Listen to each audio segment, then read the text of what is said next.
Oke, siap ya. Kita bongkar sesuatu yang menurut saya menarik banget hari ini. Pernah nggak sih kepikiran kalau kadang cara terbaik buat menang argumen itu malah dengan setuju dulu sama lawan bicara kita? Hah? Setuju. Gimana tuh maksudnya? Atau gini deh, gimana caranya biar kita nggak debat panas terus soal siapa sih yang salah, tapi malah fokus ke, oke, terus solusinya gimana nih ke depannya? Oke. Menarik tuh. Ya, selamat datang di pembahasan kita kali ini. Kita mau gali lebih dalam dari buku Thank You for Arguing, karya J. Heinrichs. Yup, buku itu. Ini isinya kan soal teknik-teknik persuasi ya. Tapi tujuan kita di sini bukan buat ngajarin jadi manipulatif loh ya. Oh, jelas bukan. Lebih ke gimana caranya kita bisa berargumen lebih efektif, lebih adem gitu.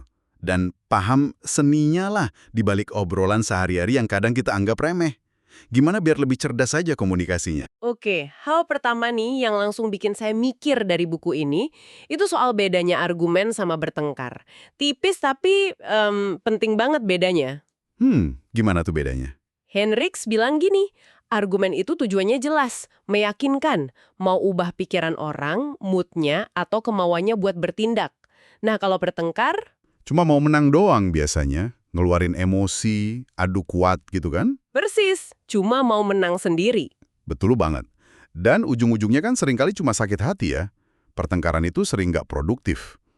Contohnya udah jelas sih kalau saling hina kayak kasus Trump sama O'Donnell itu, ya jelas bertengkar. Iya, itu mah udah jelas banget. Beda kan sama katakanlah George Foreman pas promo panggangan, itu argumen ada tujuannya, mau meyakinkan orang beli. Oke, ada targetnya ya.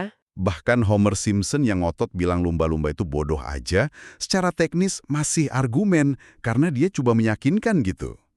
Intinya sih, yang penting diingat, hindari pertengkaran yang destruktif, fokus ke argumen yang bisa ngebangun sesuatu. Nah, ini dia nih konsep yang menurut saya agak, gimana ya, nggak biasa tapi cerdas banget. Jujitsu retoris. Kekuatan konsesi. Jujitsu retoris, kayak bela diri dong. Iya, kayak gitu. Idenya, kita akui sebagian poin lawan kita, tapi bagian yang nggak fatal buat argumen utama kita, justru biar tujuan kita tercapai. Gimana tuh? Kedengerannya agak aneh ya. Setuju kok malah menang. Tapi ini taktik jitu loh. Coba bayangin deh, Anda diberhentiin polisi karena ngebut. Wah, jangan sampai deh. Terus? Daripada ngotot, saya nggak ngebut, Pak. Coba deh bilang, aduh iya Pak maaf, saya tadi agak kurang fokus nih sama speedometer. Nah, Anda kan ngakuin kesalahan kecil ya, kurang fokus. Lesser crime gitu ya? Betul. Dengan harapan polisinya jadi lebih simpati, terus nggak jadi nilang. Itu tujuan utamanya kan? Ini bukan bohong ya, tapi mengakui kebenaran parsial aja buat ngarahin situasi. Manfaatin momentum lawan lah istilahnya. Ah, gitu ya. Cerdas juga sih. Oke, selain setuju untuk menang tadi, ada lagi cara ngendalin arah obrolan, yaitu lewat waktu. Waktu, maksudnya? Ya, tensis. Kata Aristoteles tuh ada 3 fokus utama dalam argumen. Blame atau menyalahkan, itu fokusnya ke masa lalu. Terus values atau nilai, fokusnya masa kini. Dan yang terakhir, choice atau pilihan, fokusnya masa depan. Oke. Masa lalu, masa kini, masa depan. Terus? Nah, Heinrichs bilang, fokus ke masa depan, ke pilihan, itu yang paling produktif. Paling bisa bikin kita maju. Iya, masuk akal sih. Kayak cerita si penulis buku ini sama anaknya soal pasta gigi yang habis kan? Oh iya, gimana tuh ceritanya? Anaknya tuh pinter. Dia langsung geser fokusnya. Bukan nanya, siapa nih yang ngabisin pasta giginya? Itu kan nyalain masa lalu. Iya. Tapi dia tanya, gimana ya caranya biar besok kita nggak kehabisan lagi? Itu kan fokus ke pilihan ke masa depan. Wah, keren juga anaknya. Ini kunci banget loh. Kalau kita kejebak saling nyalahin atau debat nilai yang nggak ada habisnya, yang nggak bakal ketemu solusi, pertanyaan emasnya itu, oke, terus kita harus gimana? Atau gimana mencegah ini terjadi lagi? Sip, tentu aja. Nggak lengkap dong kalau kita nggak bahas 3 pilar klasik persuasi. Etos, patos, logos. Ini dia nih. Etos itu kan soal karakter, kredibilitas kita. Patos itu mainin emosi, logos ya logika. Senjata utama persuasi lah ini. Betul. Dan seringkali, patos atau emosi ini yang jadi penentu loh. Kayak pas penulis coba bujuk anaknya pakai celana panjang pas lagi dingin. Gimana tuh? Dia coba pakai argumen otoritas. pokoknya pakai. Gitu kan? Etos lah. Gagal.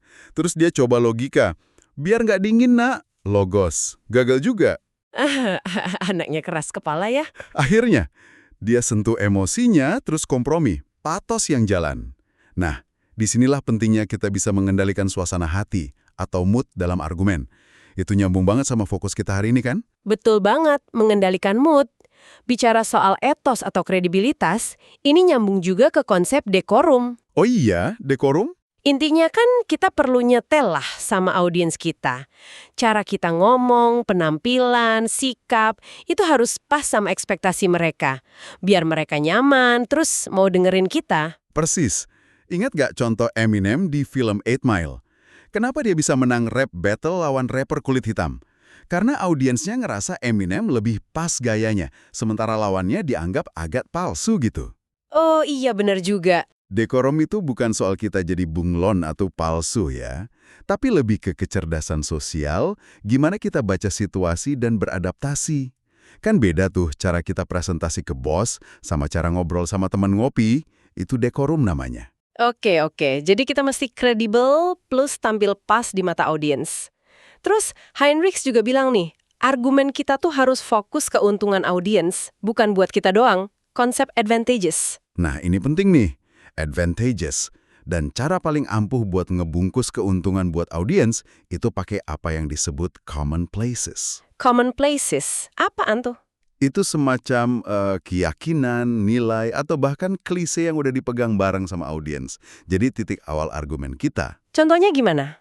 Makanya slogan-slogan politik kayak pajak kematian atau affordable care itu kok bisa efektif. Karena mereka nyentuh asumsi dasar masyarakat soal apa sih yang dianggap untung atau rugi. Jadi mainin persepsi yang udah ada ya? Betul. Tips praktisnya nih, coba dengerin deh. Kata atau frase apa yang sering banget diulang sama audiens Anda. Itu bisa jadi commonplace mereka tuh, titik masuk kita. Wow, oke, noted. Terakhir nih soal humor dan kendali emosi. Humor di sini bukan sekedar ngelawak gitu ya? Bukan. Lebih ke kecerdasan verbal, wit gitu. Dan yang krusial banget, kita harus bisa jaga emosi kita sendiri dulu, baru deh secara sadar kita coba pengaruhi emosi audiens. Itu patos lagi kan? Iya, balik lagi ke patos dan mengendalikan mood ya. Persis, itu bagian dari mengendalikan suasana hati tadi. Ada cerita tuh soal pengacara Daniel Webster yang katanya bisa bikin hakim nangis saking jagonya mainin patos. Wow, sampai segitunya ya. Itu ekstrim sih. Tapi skala kecilnya, kita bisa pakai trik kayak suara pasif. Coba deh bilang, terjadi kesalahan. Itu rasanya lebih adem kan daripada langsung nunjuk Anda yang salah. Oh iya, benar juga. Lebih halus ya. Tujuannya ya buat nenangin situasi, ngarahin moodnya ke arah yang lebih kondusif buat diskusi. Oke, jadi banyak banget ya alat yang bisa kita pakai dari sini. Mulai dari bedain argumen sama bertengkar, pakai konsesi secara taktis. Arahin fokus ke masa depan, bangun kredibilitas lewat dekorum, bingkai argumen demi keuntungan audiens pakai commonplace mereka. Dan yang nggak kalah penting, kelola emosi secara cerdas, baik emosi sendiri maupun pengaruh ke emosi audiens. Mengendalikan mood itu tadi. Yup. Nah mungkin sebagai penutup nih, coba deh bawa pulang pemikiran ini. Setelah dengerin kita ngobrolin ini, coba perhatiin deh obrolan Anda sehari-hari. Seberapa sering sih Anda atau orang lain tanpa sadar udah pakai teknik-teknik tadi? Wah, iya juga ya. Pasti sering tuh. Dan yang lebih penting mungkin, gimana pemahaman ini bisa bantu Anda buat navigasi dunia argumen yang kadang ruwet ini jadi lebih baik. Mungkin bisa lebih efektif, atau malah lebih damai.